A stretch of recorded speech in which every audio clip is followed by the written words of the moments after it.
Assalamualaikum warahmatullahi wabarakatuh. Bismillahirrahmanirrahim.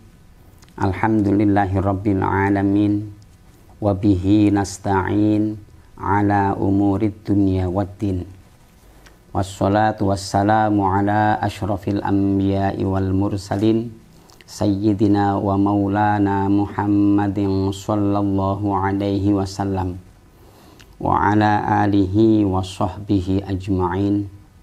Rabbi shrah li sadri wa yassir li amri wahlul 'uqdatam min lisani yafqahu qawli, amma ba'd.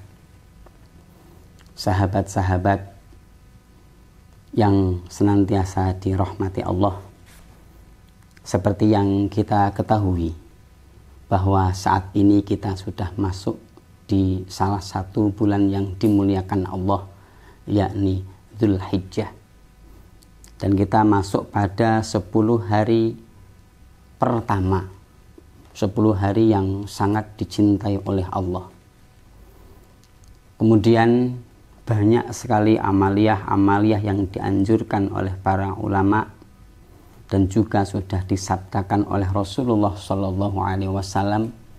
Di antaranya adalah nanti ketika kita masuk tanggal 10 Dzulhijjah, ada satu amalan yang luar biasa fadilahnya, yakni ibadah kurban.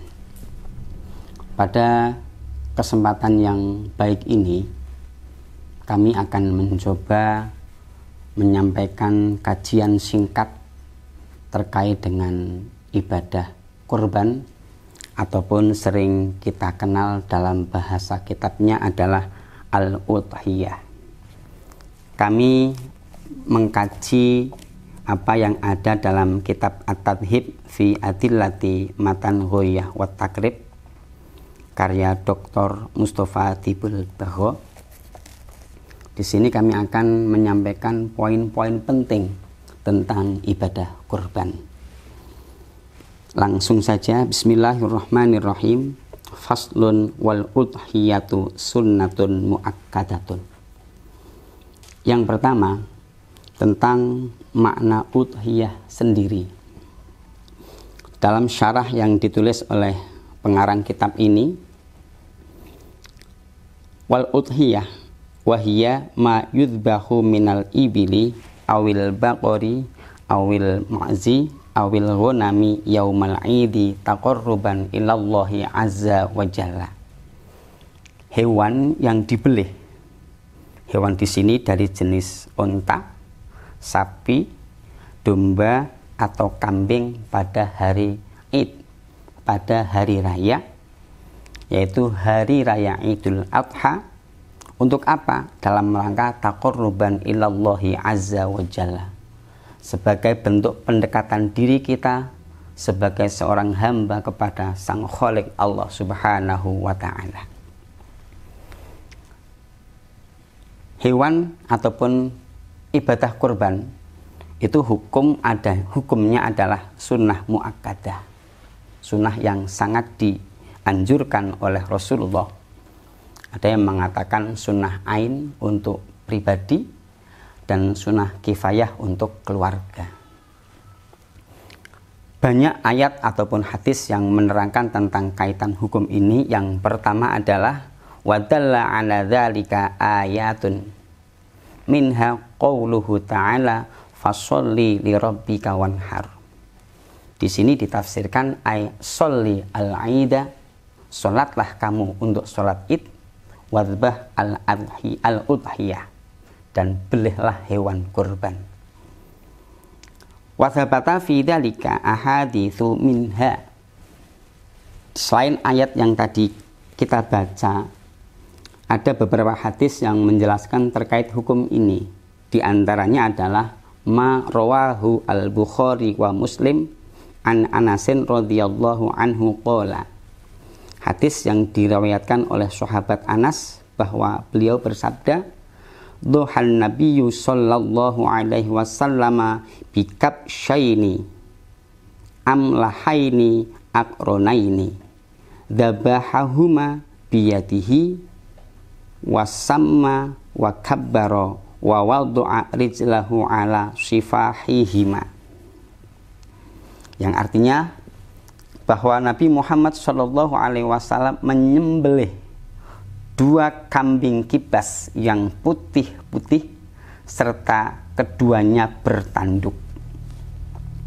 Beliau menyembelihnya dengan tangan beliau sendiri dan beliau membaca basmalah dan membaca takbir serta meletakkan kakinya di atas sisi leher kedua kambingnya. Hadis ini juga sudah meneraskan terkait dengan adab, tata krama, etika dalam proses penyembelihan nanti. Jadi dalam hadis ini dijelaskan untuk proses penyembelihan hewan kurban itu yang lebih utama menyembelih adalah si kurban sendiri.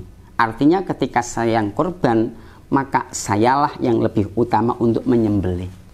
Akan tetapi kemampuan ataupun keberanian seseorang yang kurban untuk menyembelih hewan kurbannya ini tidaklah semua bisa, sehingga diperbolehkan dalam proses menyembelihannya diwakilkan oleh tukang sembelih yang ada di komplek penyembelihan korban tersebut. Kemudian dijelaskan lagi dalam kaitan faslun ini tentang hewan-hewan yang mencukupi untuk proses ibadah kurban. Beliau berkata, wa yujzi'u fiha al-jadha'u minadh-dha'ni, bahwa untuk hewan yang dipandang cukup atau dianggap cukup sah untuk berkorban adalah yang pertama al-jadha'u minadh-dha'ni, domba yang sudah berumur lebih dari 1 tahun. Ini pertama domba. Domba syaratnya adalah berumur lebih dari 1 tahun. Kemudian yang kedua, wasaniyu minal ma'zi, kambing yang sudah hendak lebih dari 2 tahun. Jadi kalau domba ini lebih dari 1 tahun, kalau kambing ini sudah lebih dari 2 tahun. Atau 2 tahun atau lebih, biasanya kayak begitu biasanya.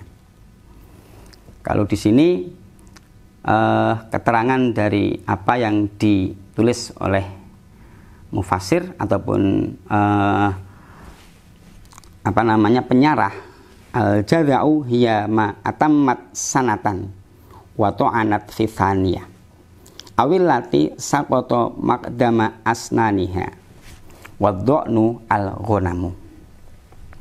Kemudian hewan yang ketiga yang mencukupi untuk berkorban adalah wasaniyu minal ibili, unta yang sudah berumur lebih dari, di sini diterangkan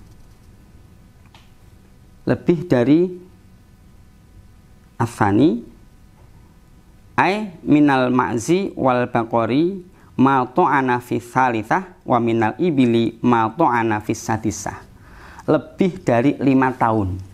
Jadi kalau unta ini usianya lebih dari 5 tahun. Artinya ketika unta itu di bawah umur 5 tahun, maka dianggap belum cukup untuk berkorban.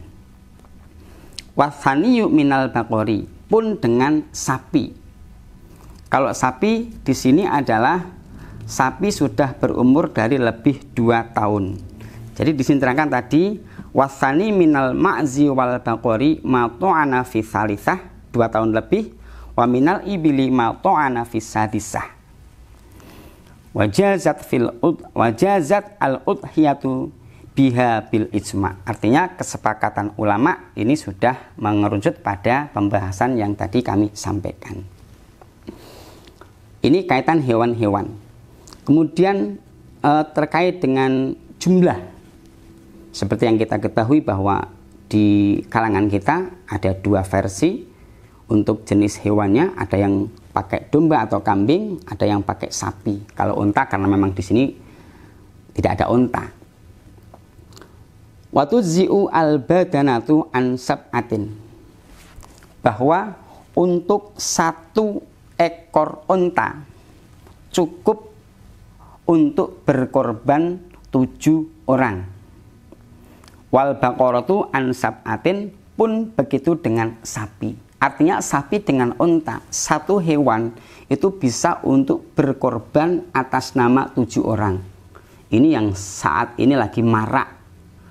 Korban, arisan korban dengan 7 orang membeli satu sapi dan lain sebagainya.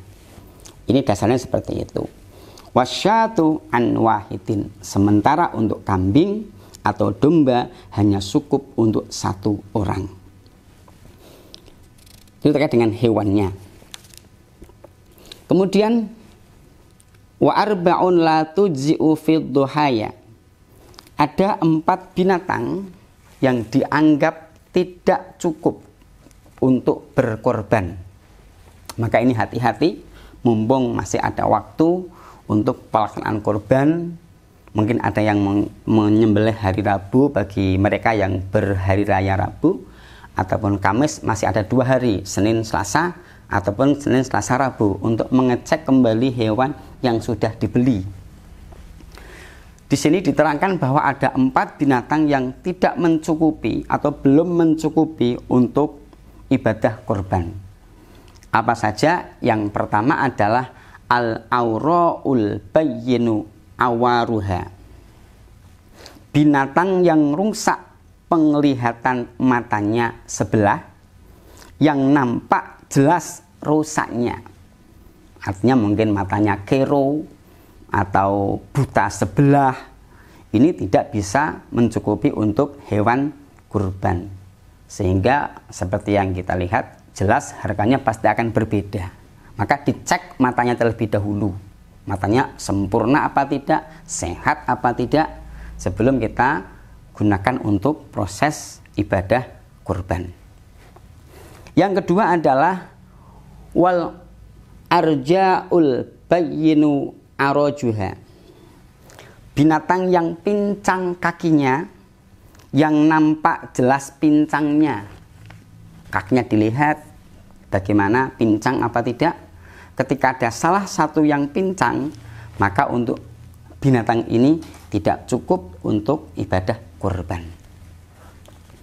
Yang ketiga adalah wal maridhatul bayyinu maraduha, binatang yang sakit, yang nampak jelas sakitnya. Saat ini lagi heboh virus apa yang menimpa pada binatang-binatang ternak, khususnya pada sapi atau apa. Maka MUI sudah mengeluarkan fatwa terkait dengan cacatnya binatang yang tidak boleh dipakai untuk kurban. Yang keempat adalah wal ajfa'u allati dhahaba mukhuha minal huzali, binatang yang kurus kering, yang hilang sumsumnya lantaran kurus. Jadi binatang yang kurus banget, kalau mungkin kurus saja dagingnya ataupun sumsumnya masih bisa artinya masih ada, ini masih dianggap cukup. Jadi sekali lagi 4 binatang ini mari kita bersama-sama cek ketika kita akan melaksanakan ibadah kurban nanti. Ketika ada salah satu dari 4 ini kok kita temukan dalam hewan yang akan kita pakai untuk kurban, maka hendaknya kita pending dulu, kita cari yang lebih baik. Berikutnya beliau menyampaikan juga bahwa binatang kurban itu harus sehat, tidak berpenyakit dan tidak cacat. Maka binatang-binatang yang pincang, sakit, kurus, buta, meskipun sebelah, telinganya putus, lidahnya putus, semua kekurangan itu tampak jelas, maka tidak boleh untuk berkorban. Di sini hadisnya adalah Anil Barra ibni Azib radhiyallahu anhu anin Nabi sallallahu alaihi wasallam qala. Jadi Nabi menjelaskan terkait dengan apa yang tidak diperbolehkan yang dipakai dalam berkorban. Ini hadisnya adalah arba'un la tajuzu fil adhahi. Yang pertama al-aura'u bayyinun awaruha, wal maridatu bayyinun maraduha, wal arja'ul bayyinu dola'uha, wal kasiru. Ini adalah 4 binatang yang tidak boleh atau tidak mencukupi untuk ibadah kurban. Kemudian ada satu toleransi terkait dengan mungkin binatang yang tidak sepenuhnya ideal. Dengan bahasa di sini wa yujzi'ul khasiyyu wal maksurul qarni wala tujzi'ul maqtu'atul udhuni waladzanabi. Dan dipandang cukup untuk berkorban binatang yang hilang buah pelirnya dan pecah tanduknya. Jadi ketika mungkin buah pelirnya atau tanduknya ada yang pecah, ini masih dianggap mencukupi. Kemudian tambahan terkait dengan binatang yang tidak mencukupi adalah dan dipandang tidak cukup berkorban, yaitu binatang yang putus telinganya dan ekornya.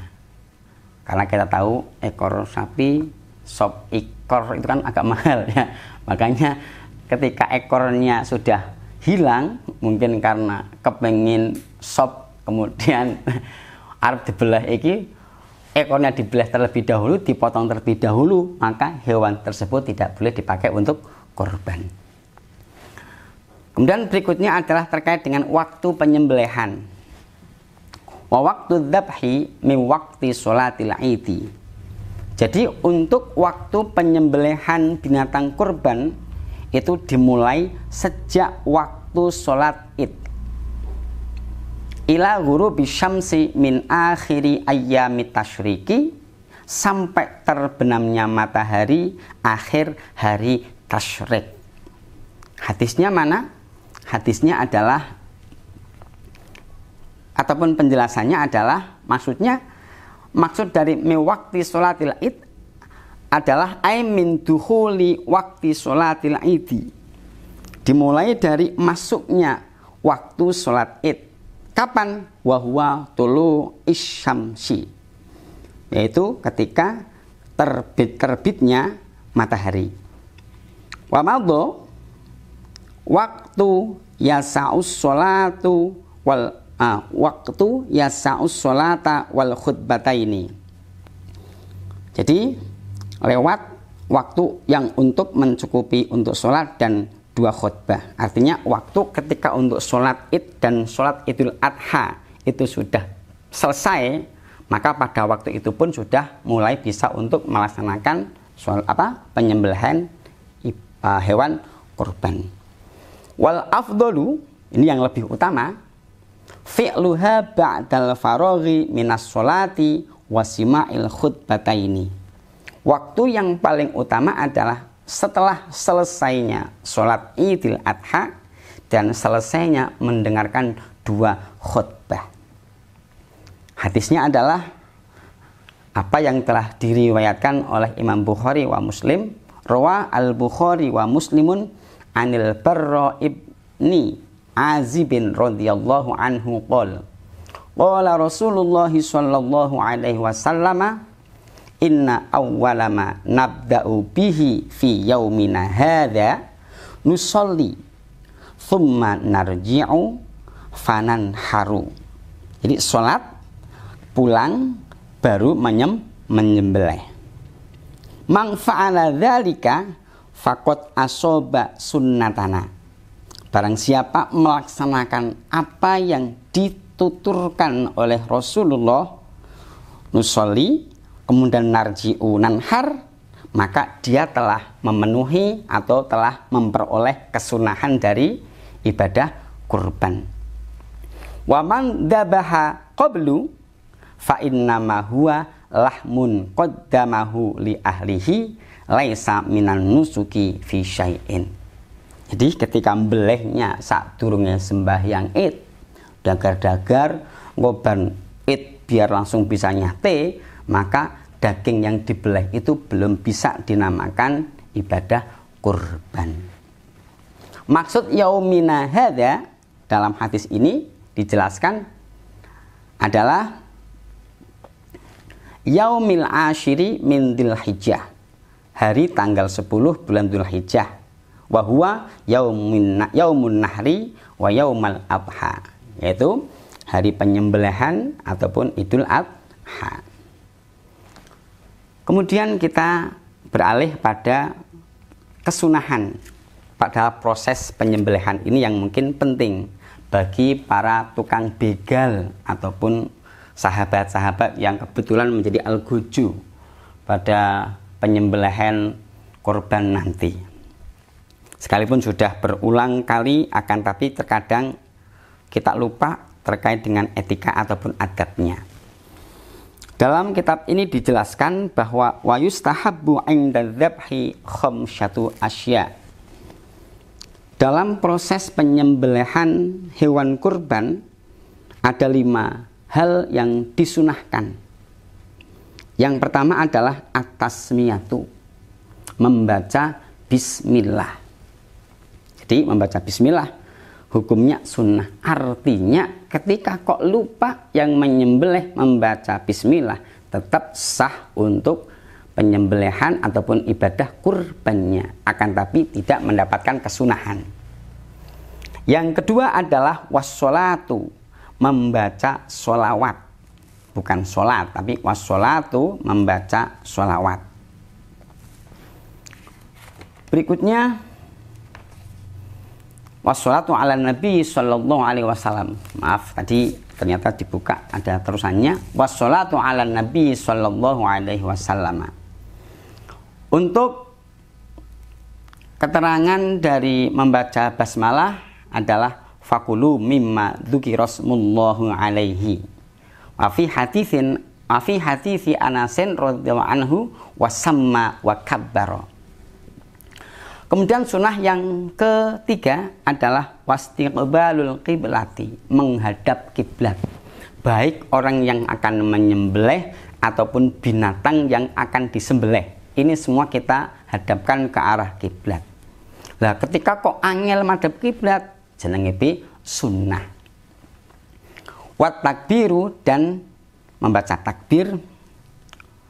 Wad du'a'u bil qabuli, dan doa agar diterima ibadah korban kita.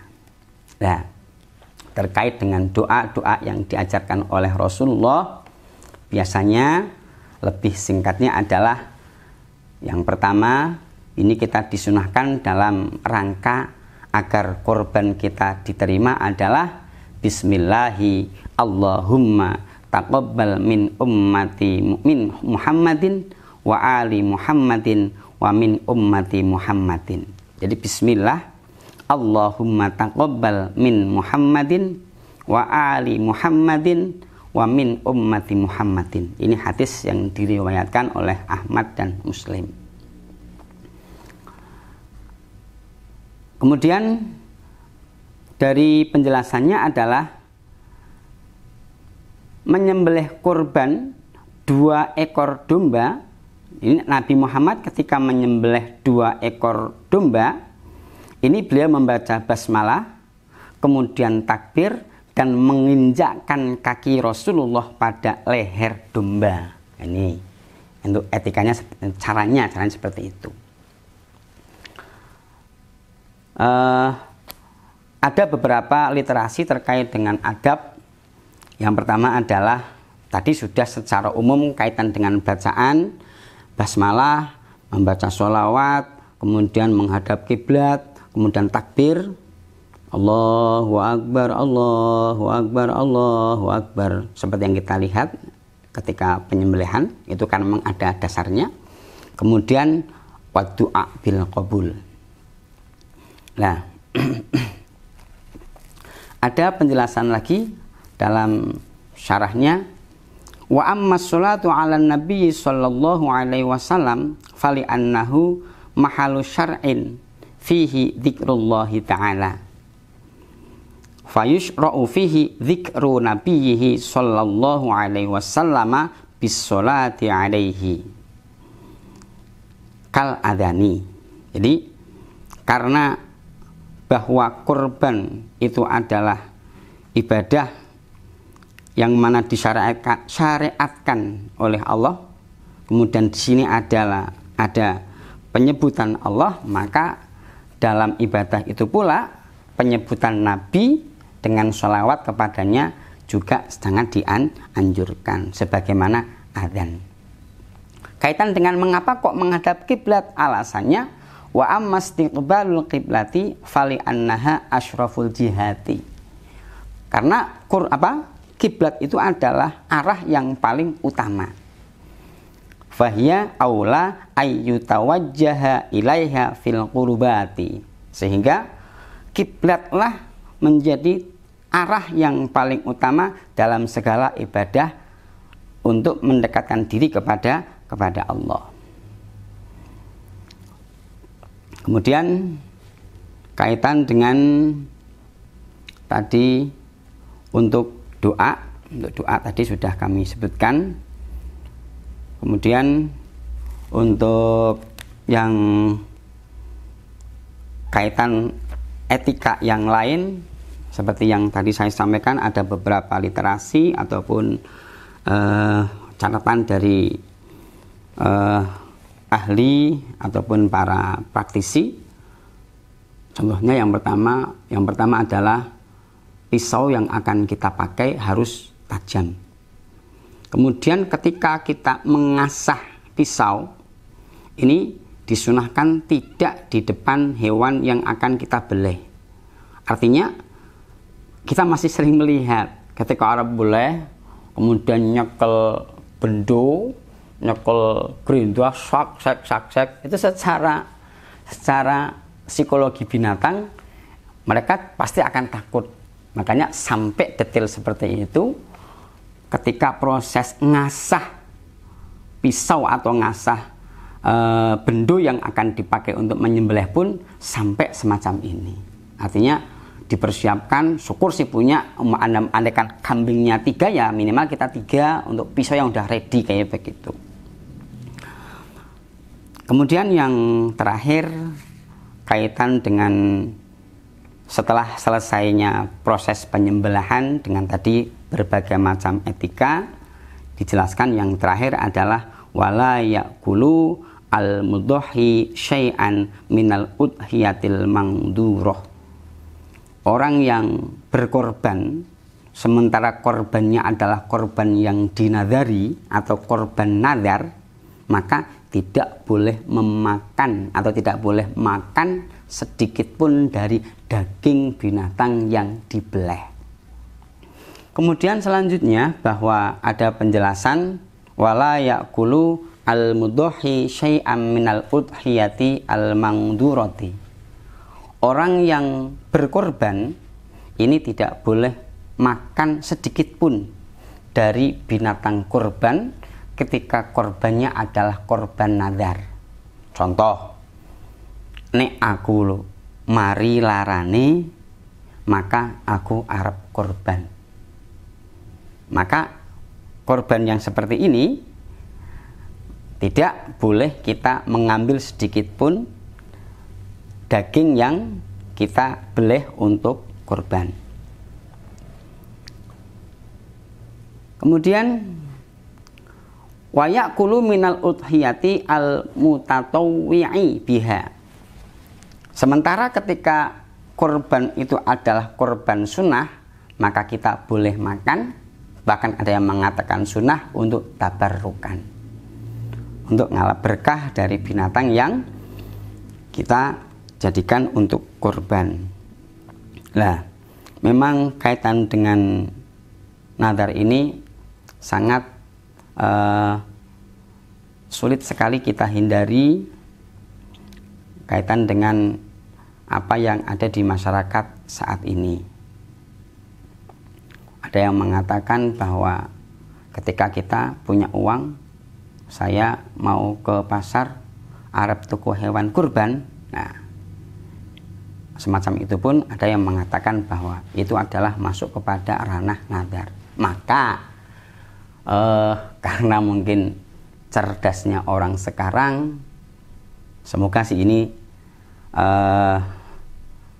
tidak menyalahi aturan dan memang ada dasarnya, tapi saya sendiri belum menemukan saat ini. Ketika contoh di masyarakat ada kurban sementara kambing hanya satu, maka ada yang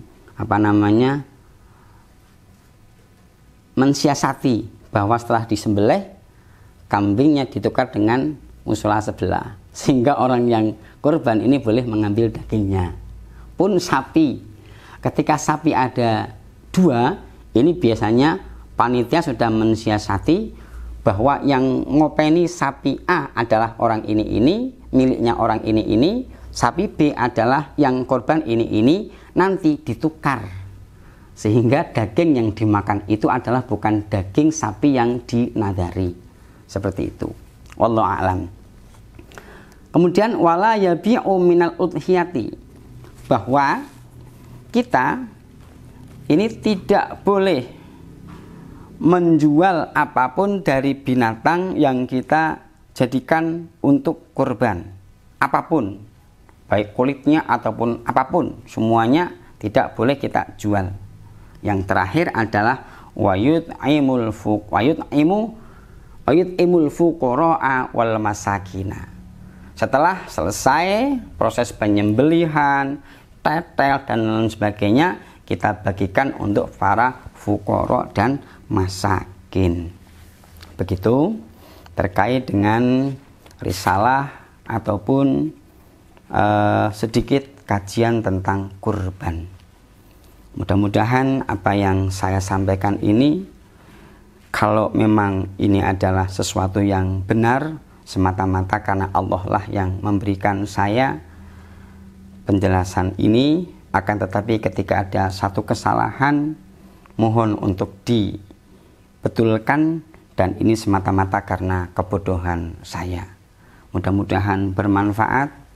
Dan kami mewakili jajaran pengurus Majelis Dzikir Sholawat dari mulai ranting, PAC dan PC Kabupaten Banyumas mengucapkan selamat Hari Raya Idul Adha 1444 Hijriah. Mudah-mudahan semangat kurban kita senantiasa bisa melekat dalam diri kita. Tidak hanya kurban dengan hewan, akan tapi kurban apapun untuk perjuangan kita semuanya. Wallahu a'lam bishawab, wallahul muwafiq ila aqwamit thoriq. Wassalamualaikum warahmatullahi wabarakatuh.